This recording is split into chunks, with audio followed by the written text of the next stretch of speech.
Hello and welcome back to yet another video on the Alejandro Hernandez podcast, and today I'm going to be giving you guys my grade for the Dallas Cowboys and hiring Brian Schottenheimer, and I'm going to be giving this grade a C. I believe that Dallas will maintain success in terms of within the 7 and 10 win range, whether they finish 7 and 10, 8 and 9, 9 and 8, 10 and 7, but I believe that is their ceiling. They have kind of a high floor, low ceiling type of team right now.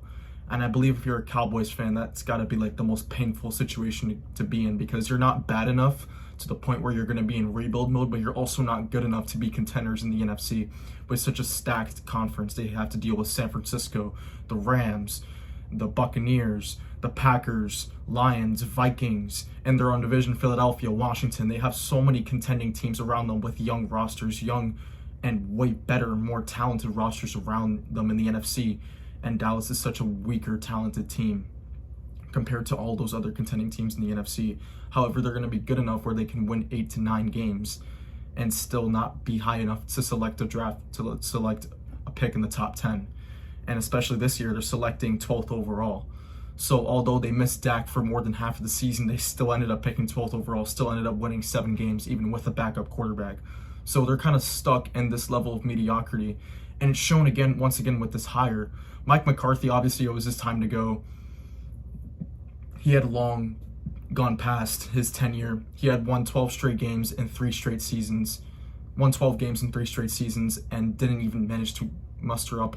I think he got 1 playoff win in those 3 years that he made the playoffs with Dallas. And those were all great seasons, but the Cowboys weren't able to capitalize in that window with Dak Prescott, with CeeDee Lamb, Amari Cooper, all those talented players, Ezekiel Elliott. They weren't able to capitalize in their prime. And I believe it's due to their dysfunctional management with Jerry Jones. He's overpaid for such, I wouldn't say bad talent, but he's overpaid for above average players. He's paid players like Dak Prescott, obviously. He made him the most highest paid player of all time heading into this 2024 season. And Dak hasn't lived up to that contract whatsoever. He hasn't been clutch when his team is needed him. He hasn't been consistent. And it's because that they're spending so much money on Dak that they haven't been able to give him a good supporting cast, especially in the offensive line. And Dak, obviously, in his rookie year, he succeeded because, one, he was on a rookie contract that can build an elite roster around him. And Dak is at his best when he has a great running game. And he had that with Zeke at the beginning of his career, and that's why he was so successful. But now, Dallas went from having one of the best running games back in 2016 through 2019. Now they have one of the worst. And Dak obviously is not the same player when he doesn't have the same running game and the same dominant offensive line that he had at the beginning of his career. And it's showing. And Dallas is way too CeeDee Lamb dependent on offense. They don't have a number 2. They don't have a number 3 option. Jake Ferguson, I wouldn't say, isn't even a top 10 tight end in the league.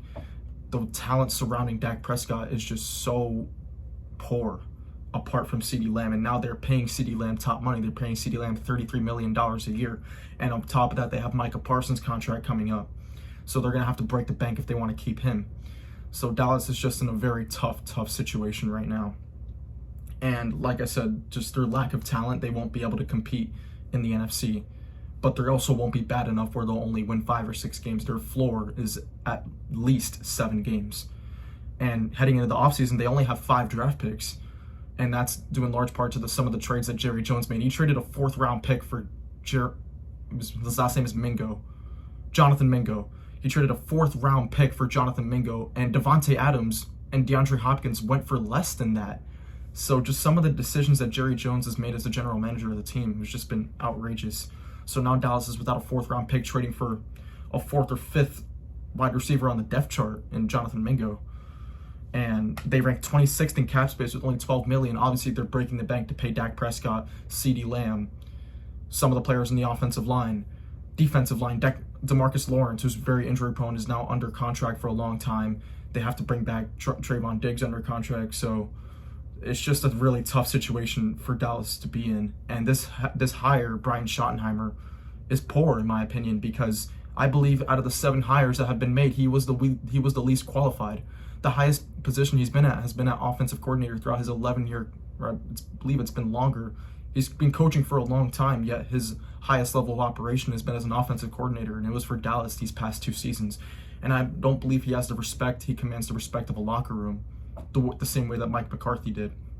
So I believe it is a downgrade at coach for Dallas.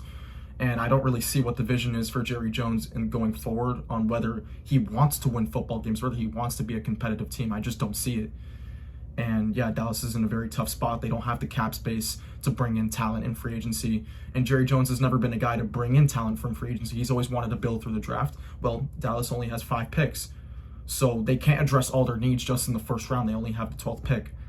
So Dallas is stuck right now. And it sucks for Cowboys fans, as they're just going to be stuck in mediocrity for the coming future unless they decide to move on from Jerry Jones. But I don't see that happening, since he's just in complete power and in complete control of that organization. He's never going to sell the team. He's going to do what he wants, and he's been doing what he wants for a very long time, and that's why Dallas has been the last NFC team to reach a conference championship. All 15 other NFC teams have reached a conference championship before the Dallas Cowboys have, and it's really disappointing to see. And I don't see the Cowboys being contenders in 2025. They'll be good enough because although they only won 7 games last year, they basically had their entire team out. They had Dak Prescott out, obviously, Micah Parsons, Demarion Overshawn, DeMarcus Lawrence, Trayvon Diggs, Deron Bland. All those players missed significant time last season, including CeeDee Lamb at the end of the year. But they're going to be getting all those players back healthy, minus Demarion Overshawn. He suffered a very significant injury towards the end of the season, so he won't be back ready for 2025.